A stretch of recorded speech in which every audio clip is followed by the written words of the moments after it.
當黑暗降臨大地，連法老嘅權威都顯得微不足道。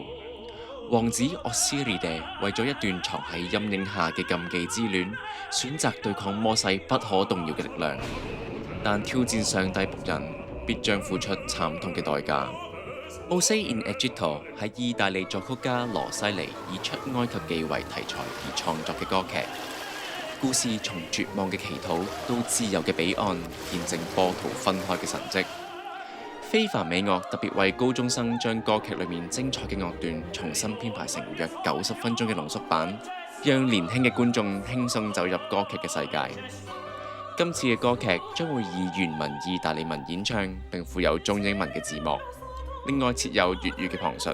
幫助觀眾理解故事嘅背景同埋人物關係。